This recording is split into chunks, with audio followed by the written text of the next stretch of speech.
नमस्कार साथियों, स्वागत है आपका हमारे एक नई वीडियो में। आज मैं आप सबके लेके आया हूँ हिस्ट्री के बहुत ही इंपॉर्टेंट क्वेश्चन को, जो हमारा आधुनिक इतिहास से हर एक क्वेश्चन जो है मैं उस सबको लेके आया हूँ 50 क्वेश्चन को। तो चलिए स्टार्ट करते हैं। मेरा पहला क्वेश्चन है कि भारत में निम्न यूरोपीय शक्तियों के भारत आगमन का सही तिथि क्रम क्या है। तो आपको इसमें बताना है कि सबसे पहले क्रम अनुसार से कौन आए थे। तो देखिए, सबसे पहले भारत में आए थे 1500 में पुर्तगाली, फिर आए थे डच के बाद आए थे अंग्रेज और अंग्रेज के बाद आए थे फ्रांस। इसका सही क्रम हो जाएगा, सबसे पहले आए थे पुर्तगाली 4-2-3-1 4-2-3-1 4-2-3-1 4-2-1-3, यानी कि इसका सही आंसर हो जाएगा ऑप्शन बी। ठीक है, सबसे पहले थे पुर्तगाली, फिर ऐसे डच, फिर अंग्रेज, तब फ्रांसीसी। नेक्स्ट क्वेश्चन है कि गोवा को सबसे पहले यूरोप के किस देश के निवासी ने उपनिवेश बनाया। तो आपके पास ऑप्शन है पुर्तगाल, फ्रांस, हॉलैंड या ईस्ट इंडिया कंपनी। तो सबसे पहले आए थे पुर्तगालियों ने गोवा को पहला अपना निवास बनाया था। नेक्स्ट क्वेश्चन है कि 18वें दशक में भारत में लड़े गए युद्धों का निम्नलिखित में से सही काल अनुक्रम कौन है। देखिए, आपके पास ऑप्शन है, तो देखिए इसमें हम देखेंगे तो वांडीवास का युद्ध 1760 में हुआ था। ठीक, और अंबर का युद्ध 1756 में हुआ था। वांडीवास भी 1760 में हो गया। 1764 में हुआ था बक्सर का युद्ध। तो देखिए, जो 1756 यानी कि अंबर का, सबसे पहला अंबर का युद्ध 1756 में हुआ था, जो सबसे क्रम में रहेगा। तो पहला हो जाएगा अंबर का युद्ध 56 में हुआ था, प्लासी का युद्ध 1757 में हुआ था, वांडीवास का युद्ध 1760 में हुआ था और बक्सर का युद्ध 1764 में हुआ था। तो ऑप्शन बी इसका सही हो जाएगा। ठीक, नेक्स्ट क्वेश्चन है कि अंग्रेजों द्वारा बंगाल से निर्यात की जाने वाली प्रमुख वस्तुएं क्या थी। आपके पास ऑप्शन नील और सोरा, रेशमी सूती वस्त्र तथा नील रेशमी सूती वस्त्र तथा सोरा। तो इसका सही आंसर हो जाएगा ऑप्शन सी। ठीक, अंग्रेज इसी का व्यापार करते थे। नेक्स्ट क्वेश्चन है कि 1760 के किस युद्ध में अंग्रेजों ने फ्रांसीसी सेना को हराकर उनकी शक्ति को भारत में प्राय समाप्त कर दिया। ऑप्शन है बक्सर का युद्ध, अर्काट का युद्ध, वांडीवास का युद्ध, श्रीरंगपट्टनम का। देखिए, 1760 ईस्वी में एक ही युद्ध हुआ था, हुआ वांडीवास का युद्ध। तो अंग्रेजों ने वांडीवास के युद्ध में फ्रांसीसी सेना को हराकर उनकी शक्ति को अंग्रेजी सेना में शामिल कर लिया। अरे, नेक्स्ट क्वेश्चन है कि 1757 की प्लासी की लड़ाई में रॉबर्ट क्लाइव के नेतृत्व में अंग्रेजों ने किसको हराकर अंग्रेजी राज्य की नींव भारत में मजबूत की थी।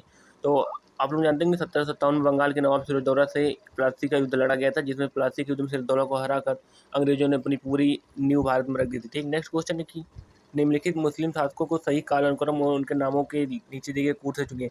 देखिए, आपको बताना कि इसमें सबसे पहले कौन आया था। देखिए, जागीर 1627 में था। ठीक, 1600 में था। फिर मोहम्मद शाह आया था। मोहम्मद शाह के बाद अहमद अब्दाली आया था। फिर अहमद अब्दाली का जो लास्ट शासक था वो बहादुर शाह जफर था।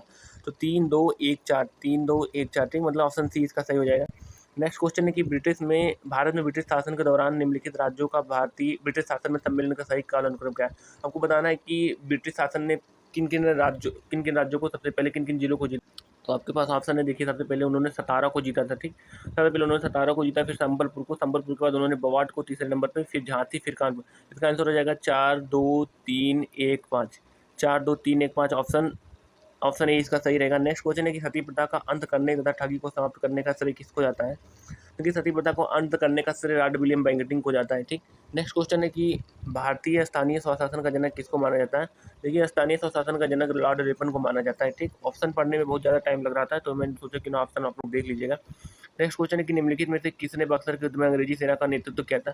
तो बक्सर के युद्ध में मेजर मुनरो ने अंग्रेजी सेना का नेतृत्व किया था 1764 ईस्वी में। नेक्स्ट क्वेश्चन है कि लखनऊ में 1857 की विद्रोह का नेतृत्व किसने किया था। तो लखनऊ में एक ही महिला थी, और तो बेगम हजरत महल ने 1857 में विद्रोह किया था। ठीक, हजरत महल ने। नेक्स्ट क्वेश्चन है कि अमृतसर की संधि में किसके और महाराजा रणजीत सिंह के बीच किसके बीच समझौता हुआ था। तो आपके पास ऑप्शन है, तो जिसका सही हो जाएगा लॉर्ड मिंटो ने अमृतसर में संधि किया था रणजीत सिंह के साथ। नेक्स्ट क्वेश्चन है कि वर्ष 1613 में अंग्रेजी, तो उसका सही आंसर हो जाएगा मद्रास। नेक्स्ट क्वेश्चन है कि आर्म एक्ट निम्न में से किस वायसराय के कार्यकाल में पारित हुआ। तो आर्म एक्ट लॉर्ड लिटन के कार्यकाल में पारित हुआ था। नेक्स्ट क्वेश्चन है 1857 की क्रांति को स्वतंत्रता का प्रथम संग्राम क्यों कहा जाता है। तो इसका जो सही कारण हो जाएगा कि इस क्रांति का संबंध किसी एक संप्रदाय से नहीं था। ठीक, यह क्रांति अंग्रेजों को भारत से निकालने के लिए थी, ये भी सही है। इसमें राजा, सैनिक, जनता सभी ने भाग लिया था, ये भी सही है। तो इसी उपरोक्त सभी कारणों से 1857 की क्रांति को माना जाता है। ठीक, नेक्स्ट क्वेश्चन है कि वहाबी आंदोलन का संबंध था। वहाबी आंदोलन का संबंध सैयद अहमद खां द्वारा एक धार्मिक आंदोलन था। ठीक, नेक्स्ट क्वेश्चन है कि वर्तमान मध्य प्रदेश की सीमा में 1857 की क्रांति में कौन सा नेता सर्वाधिक सक्रिय रहा। तो मध्य प्रदेश की सीमा में तटस्थों पे सर्वाधिक सक्रिय रहे थे। नेक्स्ट क्वेश्चन है कि कूका आंदोलन का संबंध किससे था। तो कूका आंदोलन सिखों द्वारा चलाया गया एक विद्रोही आंदोलन था।